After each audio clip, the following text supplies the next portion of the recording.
دھیرے دھیرے تمام دوست پہنچ رہے ہیں، شکریہ۔ اقصیٰ جی آپ تو سب سے پہلے پہنچیں، جیسے منتظر تھیں آپ اس بیٹھک کی۔ کچھ دوستوں نے تو کچھ دیر پہلے کال تک کرنا شروع کر دی۔ اب معاملہ یہ ہوتا ہے کئی دفعہ کہ یہاں دیکھیے، وعدہ کرنے کا سب سے مشکل یا یوں سمجھے کہ شفاق پہلو یہ ہے کہ اسے ایفا کرنا پڑتا ہے۔ اب معاملہ یہ ہے کہ آپ کے ساتھ وعدہ تو کر لیتے ہیں، لیکن کبھی کبھی بڑا مشکل ہو جاتا ہے کہ اس دوڑ دھوپ میں سے وقت نکالا جائے۔ یہاں مغربی دنیا میں زندگی بڑی عجیب سی ہے۔ افراد انسان کی بجائے عموماً مشین کے کوئی پرزے بن جاتے ہیں، اور ان پرزوں کو اپنے معمول سے ہٹ کر کچھ بھی کرنے کے لیے بڑی تگ و دو کرنا پڑتی ہے۔ تو بڑا مشکل ہوتا ہے کہ اس تگ و دو میں سے، اس وقت کے کھیل میں سے کچھ وقت نکالا جائے اور براہ راست آپ سے بات کی جائے۔ اب آپ سے چونکہ وعدہ کر لیا کہ ہر اتوار کی شب پاکستانی وقت کے مطابق 12 بجے آپ سے ملاقات ہوگی، پھر بدقسمتی یہ دیکھیے کہ اس بیچ میں وقت بھی تبدیل ہو گیا یہاں۔ یعنی پہلے آپ سے گفتگو ہوتی تھی رات کے کوئی میرے وقت کے مطابق 9 بجے، اب ہو رہی ہے 8 بجے، اور 8 بجے یہاں جب آپ سارا دن آپ نے کام کیا ہو تو پھر اس کے بعد آپ نے کچھ آپ کے ذمے جو گھریلو کام ہوتے ہیں وہ بھی اپنی جگہ ہوتے ہیں۔ دوسری بات یہ دیکھیے کہ آج میں نے سوچا کہ جس جگہ آپ سے ملاقات ہوتی ہے اس کی بجائے گھر کا کوئی دوسرا کونا تلاش کیا جائے جہاں پر آپ سے ملاقات ہو۔ تو آج یہاں میں جب پہنچا تو لیونگ روم میں آپ سے ملاقات ہو رہی ہے۔ یہ پیچھے آپ دیکھ رہے ہیں وہ مشاعروں کے جو ٹرافیز ہیں اور جو ایوارڈز ہیں وہ یہاں اس کمرے میں پڑے ہیں۔ خیر، تو آپ لوگوں کا شکریہ کہ آپ آن بیٹھتے ہیں، اور اس بات کا بھی شکریہ کہ آپ انتظار کرتے ہیں، مگر یقین کیجئے کہ اس بیٹھک کا انتظار میں بھی کرتا ہوں۔ آج میں سوچ رہا تھا کہ آپ سے جو موضوع بانٹا جائے اس میں کسی نہ کسی حد تک جان ایلیا کو ہونا چاہیے۔ بڑی زیادتی ہو جائے گی کہ آج ہم جس تاریخ میں بیٹھے ہیں، آپ کے یہاں تو تاریخ بدل گئی، مگر یہاں ابھی جان کی برسی کا ہی وقت ہے۔ اس لیے میں چاہتا ہوں کہ کچھ چیزیں جان ایلیا کے حوالے سے، ان کے ساتھ جو وقت گزرا اس کے حوالے سے کچھ آپ کی نظر کی جائیں، اور ساتھ ہی ساتھ یہ بھی کوشش کی جائے کہ آپ کو ان لمحوں میں شامل کیا جائے جو لمحے جان کے ساتھ گزرے۔ بہت سارے دوست یہاں بیٹھے ہیں، اور مجھے یاد ہے کہ جان ایلیا سے، اور یہ میں بڑی نجی سی باتیں کر رہا ہوں یہاں آج آپ سے، اس کو آپ یوں سمجھیں کہ آف دا ریکارڈ باتیں ہیں۔ شاعر لوگ ہیں، ہمیں معاف کر دیا کریں، بہت ساری چیزیں ہم کرتے ہیں جو عام افراد کے لیے منع ہے لیکن ہم شاعروں کو منع نہیں ہوتی، وہ کر لیتے ہیں، شاعر پاگل ہوتے ہیں۔ تو مجھے یاد ہے کہ میں جب جان سے ملا 23 مارچ 1997 کو، تو ایک مشاعرہ ہو رہا تھا، اور میں اس وقت 12ویں جماعت میں پڑھتا تھا۔ 1997 کی بات ہے۔ تو مجھے ایک شاعر درکار تھا جو اصلاح کر سکے، جو تھوڑی سی شاعری کی ٹپس دے سکے۔ شعر تو میں کہتا تھا بچپن سے، بلکہ تب سے جب مجھے لکھنا نہیں آتا تھا میں تب بھی تک بندی کیا کرتا تھا خود سے اپنے اندر ہی۔ جب اسکول جا رہے ہوتے تھے تو میں خود سے گیت کی صورت میں مصرع گنگنایا کرتا تھا. اور تو ہوا یہ کہ جان کو جا کے میں نے جب اپنی کتاب دی تو جان اپنے ظاہر شاعر اور خاص طور پہ جان وہ اپنے سامان کے ساتھ وہاں بیٹھے ہوئے تھے کوکا کولا کی ایک بوتل میں. تو خیر وہاں ان سے گفتگو ہوئی, ان کی قدم بوسی کا موقع ملا. ان دنوں میں بے حد یوں سمجھے کہ مذہبی طبیعت کا آدمی ہوتا تھا, ایک مذہبی طلباء کی جماعت کا حصہ بھی تھا. اور لیکن ایک چیز بڑی اہم مجھے معلوم تھی, اور وہ تھی کہ بلکہ دو چیزیں. ایک تو یہ کہ جس کے پاس بھی علم ہو اس سے لاکھ اختلافات ہوں لیکن اس کی تعظیم کرنا پڑے گی. اور دوسرا یہ کہ شاعروں کو بہت ساری چیزیں معاف ہیں. تو بہرحال جب میں ان کے پاس گیا تو میں تو ایک لمحے میں مجھے پتہ چل گیا کہ وہ کوکا کولا پی رہے ہیں, لیکن جان ایلیا سے ہم واقف تھے, ان کے نام سے واقف تھے, ان کے اشعار سے واقف تھے. ان کے بہت سارے اشعار تھے جو اس وقت بھی نوجوانوں کو ازبر تھے, لیکن اس وقت جان ایلیا آج کی طرح مشہور نہیں تھے, معروف نہیں تھے. بعد میں لوگوں نے جان کو جتنی عمدگی سے ڈسکور کیا, دریافت کیا, ان کے اشعار یاد کیے, پھر وہ ان کے اشعار لوگ پڑھتے پھرے. آج آپ کو جان ایک فیشن کی طرح دکھائی دیتا ہے. لوگ جان کی تصاویر کے ساتھ جان کے اشعار لکھ کر وہ سوشل میڈیا پر پہنچاتے نظر آتے ہیں.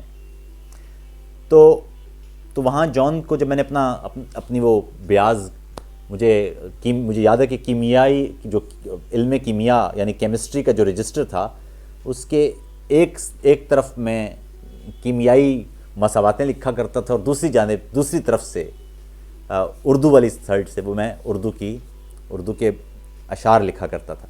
لیکن 12ویں جماعت میں مجھے ایک حسینہ نے ایک چھوٹی سی نوٹ بک دے دی جس پر میں نے سٹیکر چپکا کے اپنا نام, اور اس وقت نام میں عاطف خیال, اس کے میں نے رنگین سٹیکر چپکا کے عاطف خیال اس کی ایک جانب لکھ دیا, اور باقی اس میں اشعار لکھا کرتا تھا اس بیاض میں. تو جان کو جب میں نے وہ کتاب دی یا بیاض دی کہ جان بھائی آپ ذرا اس پر نگاہ کیجئے, تو جان نے سب سے پہلے تو مجھے کہا کہ یہ عاطف خیال کیا ہے, تمہارا نام خیال ہے؟ تو میں نے کہا جی میرا نام تو عاطف توقیر ہے, خیال میرا تخلص ہے. وہ کہنے لگا بیٹا خیال تخلص میں نہیں ہوتا, خیال شاعری میں ہوتا ہے. تو جو تمہارا نام ہے نا یہی تمہارا تخلص بھی ہے, اور تخلص کی ضرورت نہیں ہے, کیونکہ تخلص میں تو شعر دانست رکھ کے یعنی ڈیلیبریشن سے کریٹ کیا جاتا ہے. دانستہ شعر نہ کہنا, کبھی جان بوجھ کے طے کر کے کچھ نہ کہنا. استاد نے کہہ دیا تھا تو تب سے لگ گئی بات. تو اس کے بعد پھر وہ میں بتاؤں گا آپ کو کہ اس کا نقصان کیا ہوا. ڈیلیبریشن سے تو بڑے اشعار ہوئے. پھر مجھے یاد ہے کہ پھر اس کے بعد تو سب کچھ چھن گیا. ہم بھی ہاتھ میں کوکا کولا لیے پھرتے رہتے تھے کہ کسی طرح سے جان ہو جائیں. اس چھوٹی سی عمر میں ہمیں لگتا تھا کہ ہم 60-70 سال کے ہو گئے ہیں. اب سب لوگوں کو ہمیں شاعر ہی ٹریٹ کرنا چاہیے. اور حالات یہ تھے کہ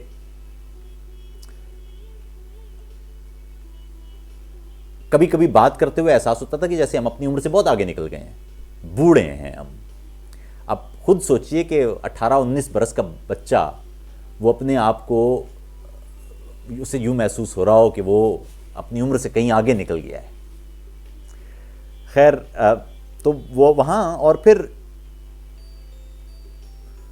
اس کے بعد تو جان سے جو ملاقاتیں ہوئیں اس سے بہت ساری چیزیں سیکھنے کو. مجھے یاد ہے کہ مجھے جان سے ملاقات سے پہلے میں چونکہ قرآن پڑھاتا تھا، قرآن کی درس قرآن دیا کرتا تھا، اس لیے میں نے عربی زبان سیکھ رکھی تھی تاکہ قرآن کا ترجمہ خود سے کر سکوں، کسی ایک ترجمے پر انحصار نہ کرنا پڑے. لیکن پھر جان سے بیٹھ کے جو فصحی عربک ہے، وہ عربی زبان جس میں قرآن اترا ہے، اس کے بہت سارے الفاظ یا الفاظ کا کہاں سے کوئی لفظ چلا، اس کا منبع.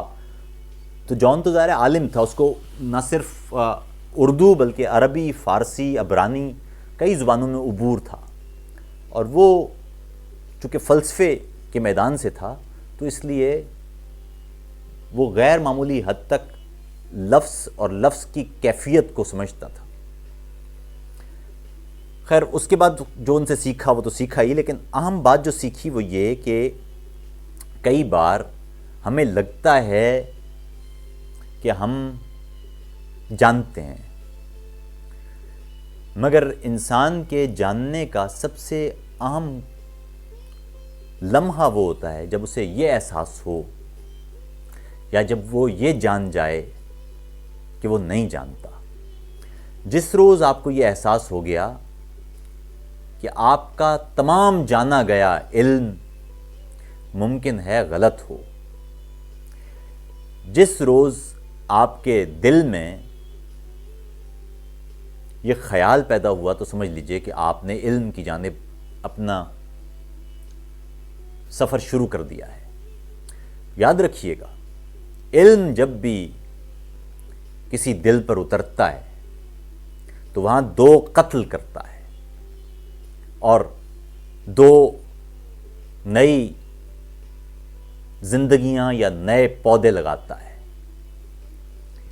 جو قتل کرتا ہے وہ یہ کہ وہ یقین کا قتل کرتا ہے اور وہ غصے کا قتل کرتا ہے. اس کی جگہ، یقین کی جگہ وہ شک رکھ دیتا ہے اور غصے کی جگہ وہ انکساری رکھ دیتا ہے. اور حقیقت یہ ہے کہ یہ جڑے ہوئے ہیں دونوں. غصہ بھی آپ کو تبھی آتا ہے جب آپ کو یہ لگے کہ آپ ہی ٹھیک ہیں، جب آپ کو یہ احساس ہو جائے نا کہ آپ ہی ٹھیک نہیں ہو سکتے، آپ بھی ٹھیک ہو سکتے ہیں. کہ جو شخص آپ کے سامنے ہے، جو آپ کو اس وقت غلط لگ رہا ہے، وہ آپ سے زیادہ ٹھیک ہو. جب یہ احساس ہو جائے گا، جب یقین قتل ہو جائے گا، جب غصہ قتل ہو جائے گا. ہم چھوٹے تھے تو کسی نے بتایا تھا کہ سقراط کو گمان ہوا کہ وہ یونان کا سب سے بڑا عالم ہے، تو اس نے خود سے کہا کہ یہ تو اچھی بات نہیں ہے، خود کو یونان کا سب سے بڑا عالم کہنا تو یہ تو خود پسندی ہو جائے گی. مگر وہ کہتے ہیں جی کہ ان کے دل میں یہ خیال، یہ گمان آتا رہا بار بار. تو آخر انہوں نے کہا کہ دیکھتے ہیں. پھر تو نکل پڑے وہ یونان بھر میں. تو وہ کہتے ہیں جی کہ میں نے یونان بھر میں مختلف عالموں سے بحث کی، اور جب میں ان عالموں سے بحث کرتا تھا تو وہ غصے میں آ جاتے تھے. تو اس سے میں جان گیا کہ یونان کا سب سے بڑا عالم میں ہی ہوں. کیونکہ جو عالم ہوگا وہ غصے میں نہیں آ سکتا، نہ اسے غصہ دلایا جا سکتا ہے. ایک شخص وہ غصے میں کیسے آ سکتا ہے جسے یہ احساس ہو کہ وہ غلط ہو سکتا ہے. تو جان کی سب سے خاص بات یہ تھی کہ وہ سر تا پا شک کو مقدس سمجھتا تھا. یہ شک عام شک نہیں ہے، یہ شک وہ گھریلو شک نہیں ہے، میں فلسفے کے شک کی بات کر رہا ہوں.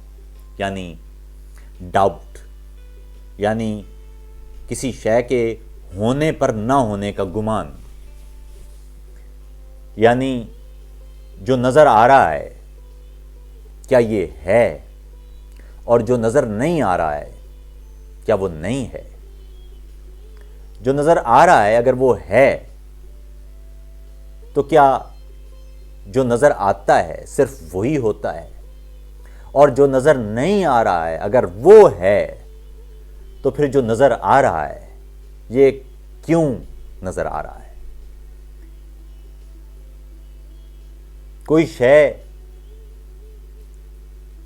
اس لیے نظر آتی ہے کہ وہ ہے، یا وہ اس لیے ہے کہ نظر آ رہی ہے؟ کوئی چیز اس لیے موجود ہوتی ہے کہ وہ ہوتی ہے، یا کوئی چیز اس لیے نظر آتی ہے کیونکہ ہم اسے وہ دیکھنا چاہتے ہیں؟ آپ نے دیکھا ہوگا، آپ نے اپنے ذہن میں کچھ خیال، کوئی خاکہ، کوئی شکل بنا لی ہوگی، اور آپ کو لگا ہوگا کہ یہ ایسا ہی ہوتا ہے۔ وہ تو کسی شک کے خیال نے آپ کو واپس اپنے شعور میں لا چھوڑنا ہے، ورنہ آپ نہ کو ہاں سمجھتے پوری زندگی گزار دیتے اور ہاں کو نہ کہتے رہتے۔ آپ نے دیکھا ہوگا آج کل تو ایک اور بڑی عجیب و غریب کیفیت ہے کہ جو جتنا نہیں جانتا اسے اتنا یقین ہے، جو بالکل نہیں جانتا وہ سب سے زیادہ جاننے کا گمان کرتا ہے، اسے احساس ہے کہ شاید وہ سب سے زیادہ سیکھ گیا ہے۔ اور یہ وہ کیفیت ہے جب آپ سیکھنا ہی ترک کر دیتے ہیں۔ اگر آپ نے سب کچھ سیکھ لیا ہے تو اب آپ کو کون سکھا سکتا ہے؟ جبین گستاخ پر لکھا ہے میں معتبر ہوں۔ جبین گستاخ پر لکھا ہے میں معتبر ہوں۔ میں اپنی فطرت کی اس ودیت کا مارا انسان جسے تجسس پکارتے ہیں، میں اپنے ہونے سے اس کے ہونے کے پیچ و خم میں بھٹک رہا ہوں، مگر میں اس شہر سے نہیں ہوں جہاں پہ رفت شعور کی ہے، جہاں سوالات معتبر ہیں۔ میرا تعلق تو دین فطرت سے ہے جو مجھ کو سوال کرنے، نظر اٹھانے، جہان ذات و ممات کو جستجو بنانے کا معترف ہے، مگر میں اس شہر میں ہوں جس میں شعور خلقت کا راستہ ہی بے رہ روی ہے، جہاں عقائد شعور و معنی کے راستے میں رکاوٹیں ہیں، جہاں شریعت سوال کرنے، نظر اٹھانے، جہان ذات و ممات کو جستجو بنانے کو کفر کہتی ہے اور گستاخ مانتی ہے۔ یہ عہد بدقسمتی ہے شاید، زباں اسے بھی ہے اب میسر جو حرف و معنی سے بے خبر ہے، جسے زباں کی پیچیدگی کا احساس تک نہیں ہے۔ یہ عہد بدقسمتی ہے شاید، زباں اسے بھی ہے اب میسر جو حرف و معنی سے بے خبر ہے، جسے زباں کی پیچیدگی کا احساس تک نہیں ہے۔ یہ لفظ تو ارتقاء کی راہ پر ہر ایک منزل پہ ہم قدم تھے، سمیری تہذیب سے بھی پہلے، ہر ایک مروج زباں کی تعویل سے بھی پہلے،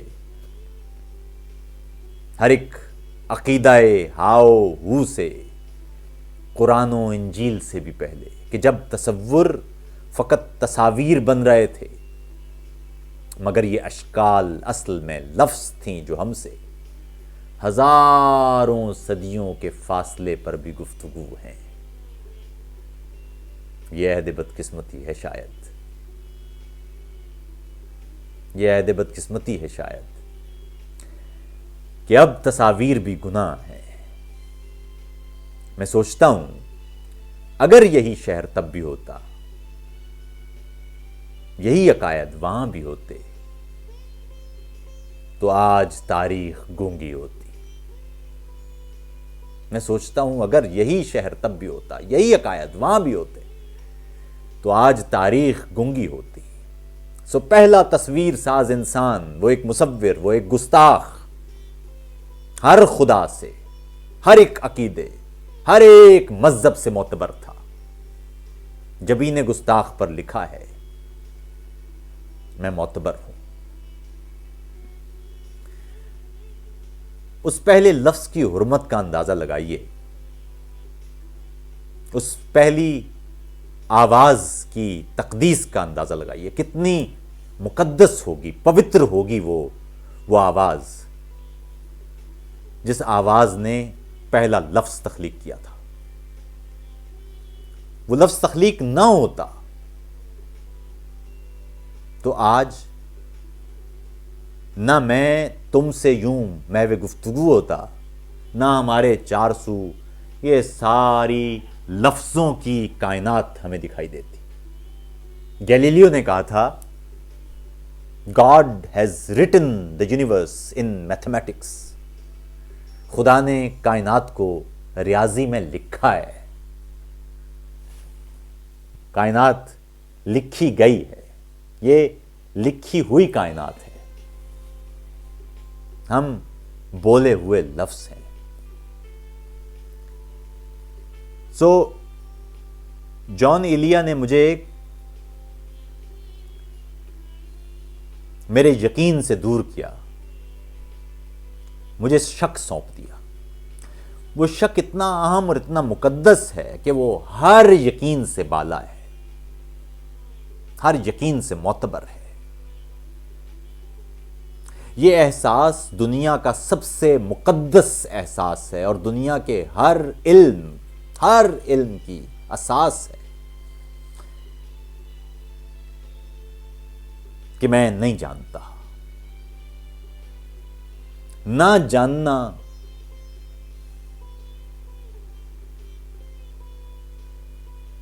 کچھ جان لینے سے زیادہ مقدس ہے۔ نہ جاننے کا احساس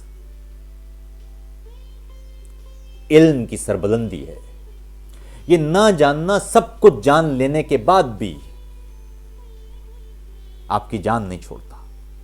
آپ سب کچھ جان لیں، یا جسے لوگ کہتے ہیں نا کہ سب کچھ جان لیا، یہ سب کچھ جان لینا معلومات ہے، علم نہیں ہے۔ ہم نے معلوماتی لوگوں کو عالم کہنا شروع کر دیا ہے۔ عالم وہ ہے جسے یہ ادراک ہے کہ وہ جانتا نہیں ہے۔ جو جانتا ہے نا وہ معلوماتی ہے۔ ہمارے آس پاس معلومات کے سمندر ہیں، ہمارے آس پاس معلومات کے ملاح ہیں، معلومات کی مچھلیاں پکڑنے والے، معلومات بیچنے اور خریدنے والے۔ علم نہیں،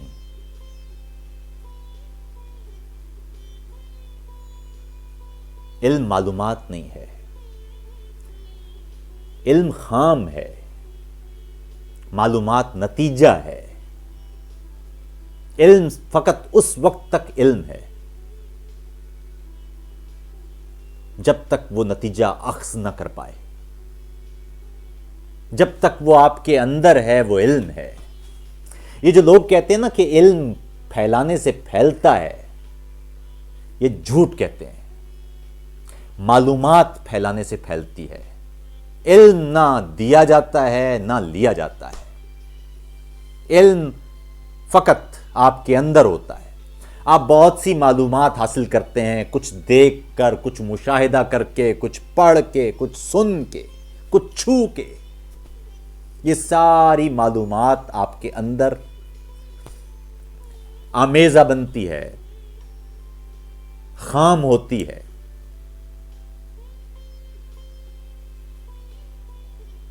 علم ہوتی ہے۔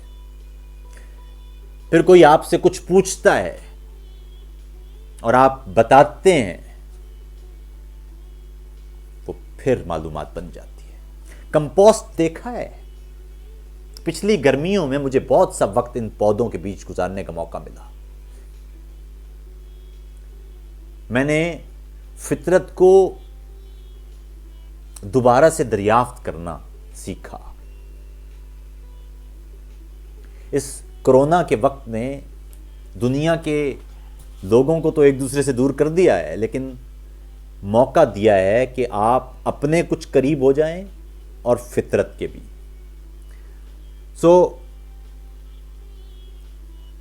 میں ایک کمپوسٹ خرید لایا، ایک پلاسٹک کا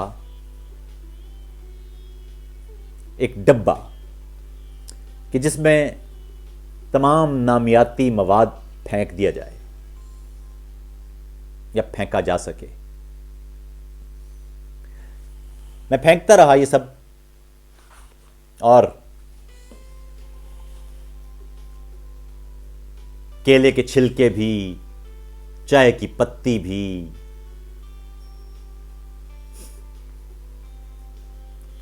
پھلوں کے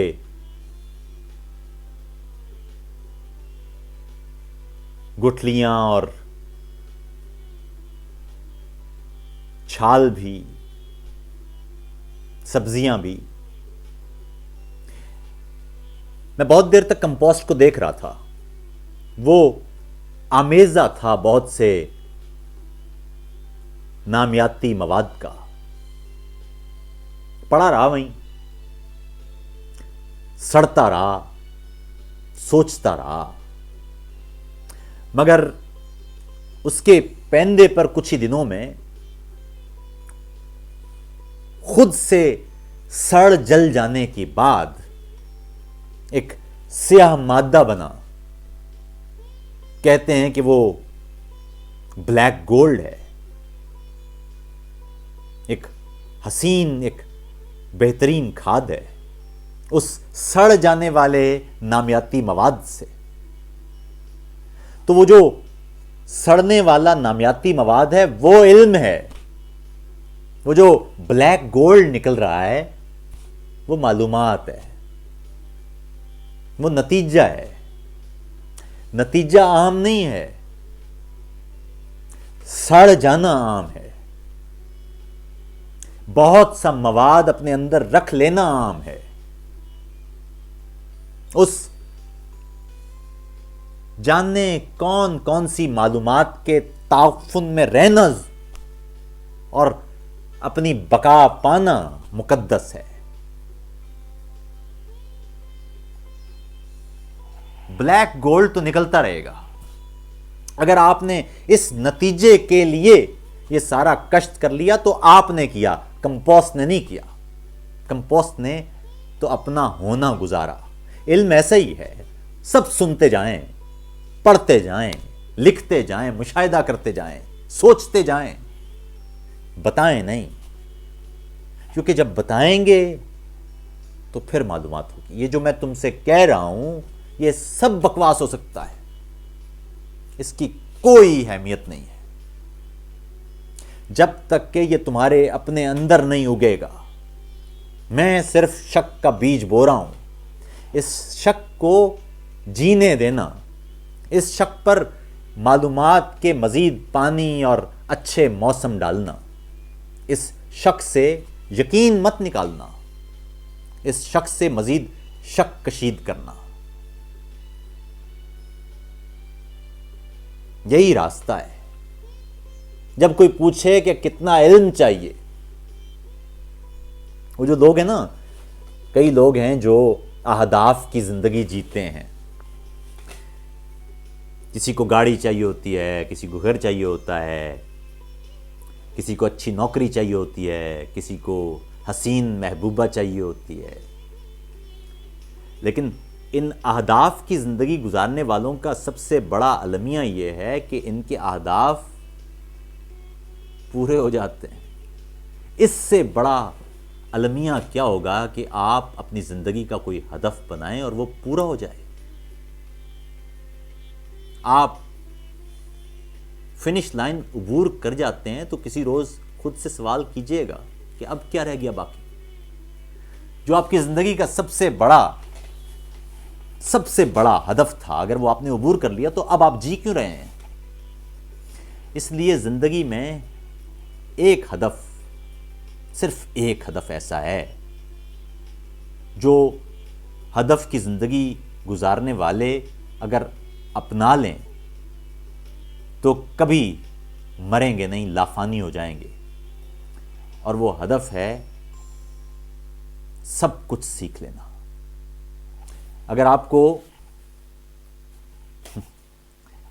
کو کوئی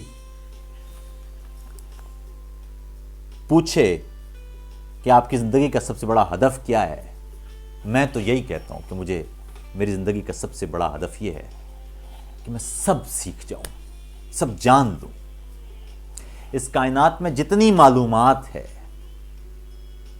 وہ سب پی جاؤں اور کشید نہ کروں کچھ بھی، اسے خام رہنے دوں اپنے اندر۔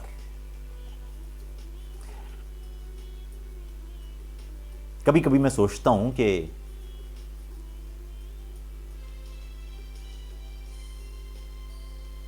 خدا اور کسے کہتے ہیں؟ سارا علم جذب کر لینا ہی تو خدائیت ہے۔ تو خیر، یہ وہ راستہ ہے۔ جان نے کہا تھا ترک تعلقات کوئی مسئلہ نہیں، یہ تو وہ راستہ ہے کہ بس چل پڑے کوئی۔ جان جب فوت ہوئے تھے 2002 میں، تو جان کے لیے میں نے ایک غزل کہی تھی، جان ہی کی زمین میں۔ وہ میری کتاب میں نہیں چھپے گی ظاہر ہے، لیکن وہ جان کی نظر ہے، اور آج جان ایلیا کی برسی کے موقع پر جان بھائی کے نام۔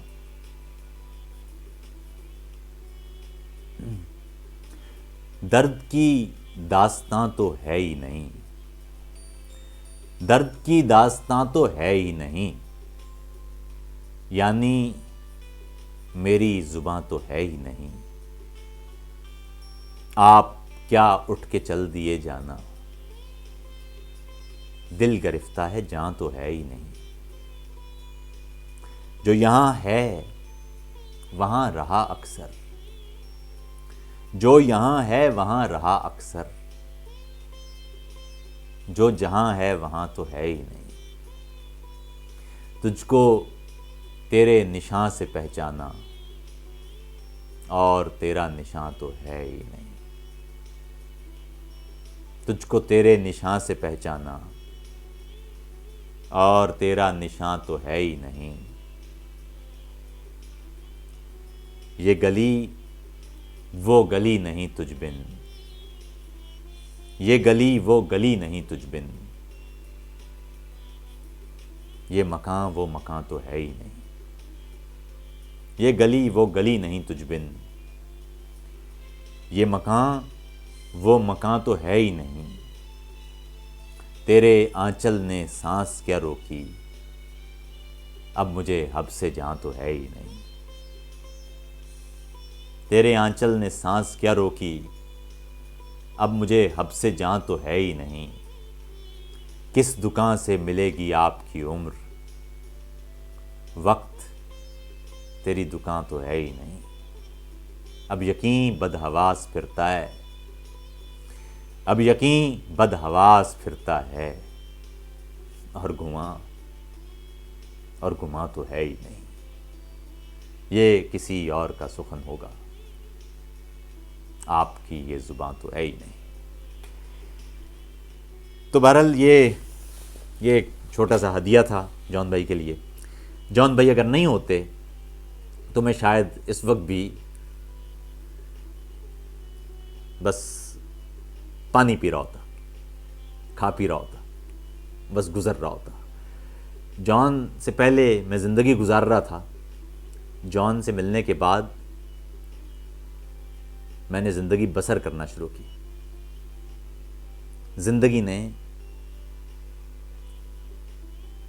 مجھے اور میں نے زندگی کو جینا سیکھا۔ خیر آپ تمام لوگوں کا شکریہ کہ آپ اس بزم کا حصہ بنیں. میں گزارش کروں گا اب ہمارے پیارے دوست وقار عظمت سے کہ وہ آپ کے کوئی اہم پیغامات ہیں تو وہ مجھے بتا دیں. اس نوجوان نے بھی بڑے کشٹ کاٹے ہیں میرے ساتھ. یہ ابراہیم خان کہتے ہیں، ہمارے بہت پیارے دوست ہیں، ان سے گزشتہ ہفتے ہی ملاقات کا غالباً سلسلہ شروع ہوا ہے طاہر بھائی کے توسط سے، اور ان سے گفتگو کر کے بھی اور ان سے بات کر کے بھی اچھا لگا، اور واقعی ایک بہت باذوق شخص ہیں. وہ کہتے ہیں کہ جان کے یہاں وجود کا نشہ سر چڑھ کر بولتا ہوا محسوس ہوتا ہے. مجھے لگتا ہے کہ جان کے یہاں صرف وجود مسئلہ نہیں ہے، مسئلہ یہ ہے کہ جان وجود کی اذیت کے ذریعے لا موجود ہونا چاہتے تھے. ان کا مسئلہ یہ تھا کہ وہ وجود اور موجود کو جوڑ کے دیکھتے تھے. انہیں لگتا تھا کہ جو موجود ہے وہ وجود ہے.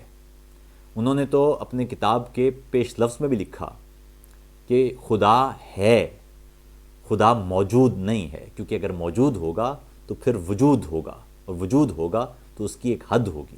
اگر خدا کو آپ بے حد چاہتے ہیں تو پھر خدا ہے، خدا موجود نہیں ہے.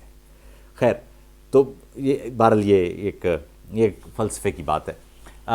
بہت سارے دوست یہاں موجود رہے آج. وقار اگر اور دوستوں کے اہم پیغامات ہیں، جان کے حوالے سے کوئی بات کرنا چاہتے ہیں، جان کے نام کوئی بات کہنا چاہتے ہیں تو وہ پہنچا دیں بات. ہمارے دوست میں بھی دیکھ لیتا ہوں یہاں کچھ احباب جو موجود ہیں. اچھا آج چونکہ یہ موبائل فون مجھ سے کافی فاصلے پر ہے تو مجھے کافی جھکنا پڑ رہا ہے، مجھے غور سے دیکھنا پڑے گا. میں چونکہ خدا کا شکر ہے میں نے بھی ابھی چشمہ نہیں لگا مجھے، لیکن وحید کہتے ہیں کہ جان کی کتابوں کے ناموں کے پیچھے کیا حقیقت ہے؟ جان کی صاحب ایک ہی کتاب ہے اور وہ ہے شاید. باقی کتابیں میں ذاتی طور پر باقی کتابوں کے اس میں نہیں ہوں. جان نے ایک ہی کتاب اپنی زندگی میں شائع کی تھی اور وہی کتاب میرے خیال میں جان کی ہے. باقی شاعر، دیکھیے شاعر لوگ ہم کتنی ساری چیزیں مجھے یاد ہے کہ جب ہم کالج کے دور میں اور یونیورسٹی کے دور میں ہوتے تھے، بہت سارے لڑکے لڑکیاں آتے تھے، وہ کہتے تھے جی کہ کوئی پیسے تو ہوتے نہیں تھے ہمارے پاس، کوکا کولا کے پیسے بھی نہیں ہوتے تھے، تو وہ بھی ایسا ہوتا تھا کہ لوگ کوکا کولا دے دیتے تھے اور لکھوا کے لے جاتے تھے ہم سے غزلیں اپنے لیے. تو وہ تو خیر ہے معاملہ. تو اہم بات لیکن یہی ہے کہ اس سے باہر نکل کے تھوڑا سا دیکھنے کی ضرورت ہے. جان وجود سے تو خیر اور جو جان کی کتابوں کے جو معاملات ہیں وہ پھر بعد میں خالد انصاری نے بہت ساری کتابیں شائع کی ہیں. شاعر ہم لوگ لکھتے رہتے ہیں، لیکن اگر میں جانے سے پہلے، دنیا سے جانے سے پہلے اگر میں اپنی کتاب کو مرتب کر لوں تو میرے خیال میں وہ غالب نے بھی ایسے ہی کیا. غالب نے بھی صرف ایک کتاب شائع کی، باقی اپنی شاعری اس کو نہیں شائع کیا. جان بھی جانے سے پہلے ایک ہی کتاب دے کے گئے. باقی ظاہر ہے شاعر ہیں، وہ لکھتے رہتے ہیں، چیزیں لکھتے رہتے ہیں. یہ ہو سکتا ہے کہ جان نے آخر وقت میں جو لکھا اور جو کتابی صورت میں شائع نہیں ہوا، چلیے وہ ہو سکتا تھا، لیکن اب تک جو کتابیں آ رہی ہیں وہ بتاتی ہیں کہ جان جو یہاں وہاں جو بھی ملا لوگوں نے وہ شائع کرنا شروع کر دی. میری رائے میں شاید کے علاوہ مجھے کسی بھی کتاب کو پڑھ کے اتنا لطف نہیں آیا. شارق کہتے ہیں جی کہ ہندوستان دوبارہ آنے کا کب ارادہ ہے؟ دیکھیے ابھی تو ہندوستان کی جو حالت ہے دعائیں آپ لوگوں کے لیے کہ اللہ آپ کو اپنے امان میں رکھے.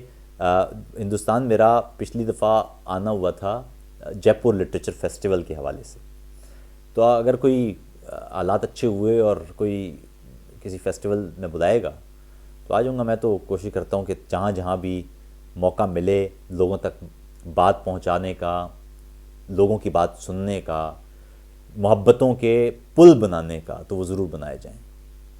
یہی خواہش ہے. جہاں میں شاید دنیا کا واحد آدمی ہوں گا جسے بہت سارے لوگ شاید دشمن سمجھتے ہوں، مگر میں کسی کو دشمن نہیں سمجھتا. جو دشمن بھی ہے اس سے بھی گفتگو ہی ہوگی، جس سے سخت ترین آپ کو چڑ ہو اس کے ساتھ بھی آپ کو بیٹھنا ہی چاہیے۔ آصف ہمارے ساتھ ساتھ ہیں، اقصیٰ امید ہے آپ کو آج کی بیٹھک پسند آئی ہوگی۔ یہ بیٹھک تھوڑی سی غیر عمومی تھی، اس میں رومانوی کیفیت کی بجائے ہم نے تھوڑا سا دوسرا راستہ کھوجنے کی کوشش کی۔ یہ بھی ضروری ہوتا ہے کبھی کبھی، یہ بھی خود سے ملنے کا ایک بڑا عمدہ طریقہ ہے۔ نواز ہمارے ساتھ تھے، اسی طرح صبا ہمارے ساتھ تھیں، میمونہ آپ بھی ہمارے ساتھ تھیں، ماہم آپ بھی یہاں ہیں، شفیق بخش آپ بھی یہاں ہیں، شیما صاحب آپ بھی ہیں، اسی طرح منصور بھائی آپ بھی یہاں ہیں، عطا ہیں، وقار بھائی اگر کوئی اور دوست ہیں جن کا کوئی پیغام ہو تو وہ اسی طرح یہ ہے جی جونو گربا، یہ بھی یہاں موجود ہیں، اسی طرح شمس بھائی ہمارے ہیں یہاں پر، ضیاء بھائی ہیں، فصیح ہیں، بہت سارے دوست ہیں۔ وقار آپ کا شکریہ، آپ بھی موجود ہیں، اسی طرح صدف یہاں ہمارے ساتھ ساتھ ہیں، اسی طرح عابدہ ڈار آپ بھی یہاں ہیں، آپ کا بہت بہت شکریہ، اسی طرح رقیہ آپ بھی یہاں ہیں، آپ کا بھی بہت بہت شکریہ۔ آپ تمام لوگوں کی محبتیں ہیں کہ میں بول پاتا ہوں، ورنہ تو حالات بڑے خراب ہو جائیں۔ اسی طرح بس ٹھیک ہے، وقار نے کہہ دیا جی کہ باقی کوئی پیغام نہیں ہے۔ آپ تمام لوگوں کا صاحب شکریہ، تمام دوستوں کا شکریہ، امید ہے اگلے اتوار کو آپ سے دوبارہ ملاقات ہوگی۔ اس دفعہ تو حالات بڑے عجیب و غریب رہے کہ امریکی انتخابات کی وجہ سے پچھلے 2-3 دن تک تو ہمیں ٹھیک طرح سے، کیونکہ ظاہر ہے وہ نوکری کے بھی مسائل ہوتے ہیں، تو میں ٹھیک طرح سے سو بھی نہیں پایا کیونکہ اتنا سارا کام تھا دفتر کا، لیکن کوشش رہے گی کہ کام جتنا بھی ہو میں یہ کچھ وقت آپ لوگوں کے ساتھ ضرور بانٹا کروں اتوار کو۔ اپنا بہت خیال رکھیں، اپنی دعاؤں میں محبتوں میں یاد رکھیں، ایک اچھا سا ہفتہ گزاریں، اور ساتھ ہی ساتھ یہ دعائیں بھی کہ جب ہم اگلی دفعہ بیٹھیں گے تو آپ کو اسی طرح ہنستے مسکراتے چہرے کے ساتھ دیکھیں گے۔ خیر رکھیے گا، السلام علیکم۔